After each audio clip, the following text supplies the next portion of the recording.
Hello, ladies and gentlemen. This is Darcenovia here.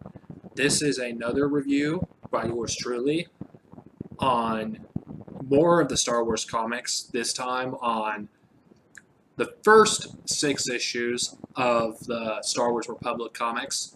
If you're wondering what Star Wars Republic was, Star Wars Republic, well, it was actually named Star Wars originally as Dark Horse as part of its main title back in the late 1990s.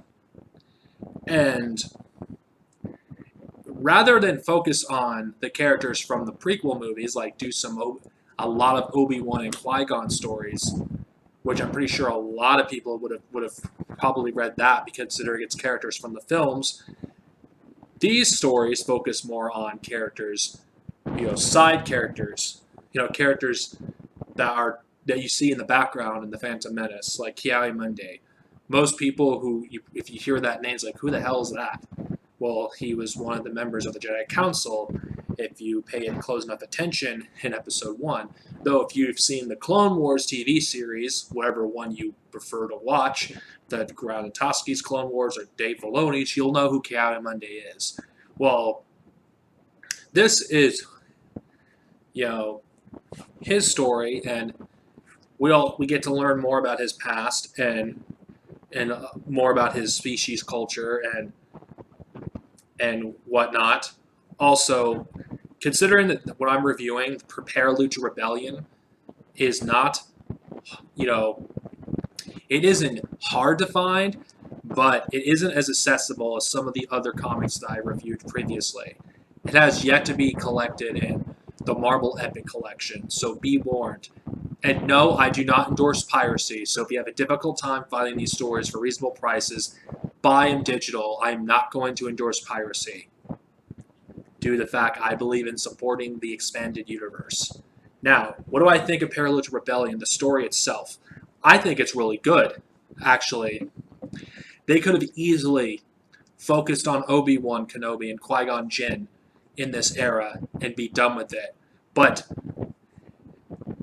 the people at Dark Horse, they didn't do that. They didn't go the easy route. They took a risk and focused on a character that no one knew who he was. Back then, unless it was someone like Luke Skywalker, Han, or Leia, or any character from the original films, it wasn't a sure sell at the point, so they didn't take as much risk as they did later. So this, even though they did branch out before with Tales of the Jedi, they actually really branched out when the prequels came out. You got to understand, up until this point, they were limited what they can write pre-Episode 4. And they had to write 1,000 years before the events of the prequels. Now, because of Episode 1 already being out, it opened the door to write stories in this era, though it was still limited because of, again, Episode 2 wasn't out yet. It was in production. As always, I'm going to talk about the artwork of Star Wars Rebellion. I think it was really good, though a lot of people criticize 90s art. Art from the 1990s is not looked highly upon. If you look at it, a lot of it's garbage, but this artwork is pretty good, honestly. The story itself is good. Now, the story is Ki-Adi-Mundi is trying to save his daughter and also at the same time fight off a movement that is about,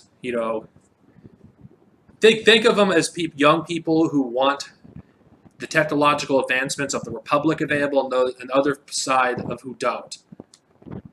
And Ki-Adi-Mundi is, well, he doesn't have much of a personality prior to this comic, and you get to see what kind of character he truly is.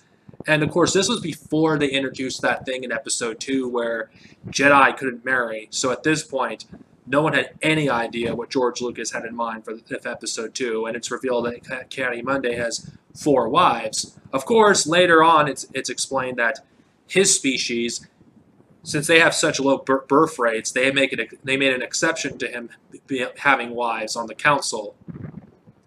Now, Ki-Adi-Mundi isn't like the other Jedi of his era. He isn't a stuck-up asshole. I find him to be an interesting character. I really love this character when I've read of it. To think that one story arc of Star Wars Republic would get me to like a character like Ki-Adi-Mundi. I'm looking forward to read more, but there aren't that many stories, unfortunately. The first 6 issues of this covers the first story arc of Star Wars Republic, which for the first 48 issues would cover the period between before episode 1 and before episode 2. So these adventures that in here are more smaller conflicts, though there is a short story featured in this graphic novel, the one I have, where it focused on a young Ki-Adi-Mundi when he's probably, I presume, in his 20s or 30s in his species years, where it focused on him confronting the people that attacked his family farm back when he was a kid. It's not a long story, but I do think it was a really good one. And I think the art was gorgeous, in my opinion. I think both stories are well written, honestly. I think it's a really good comic. I don't want to spoil what goes on in the story, but I feel like this opened the doors for other characters in this era to have stories be told about them. From Ki-Adi-Mundi to characters like Quinlan Vos.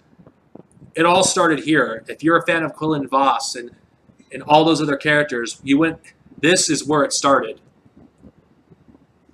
It's unfortunate Prelude to Rebellion itself is hard to find now without resorting to buying a digital copy of these issues.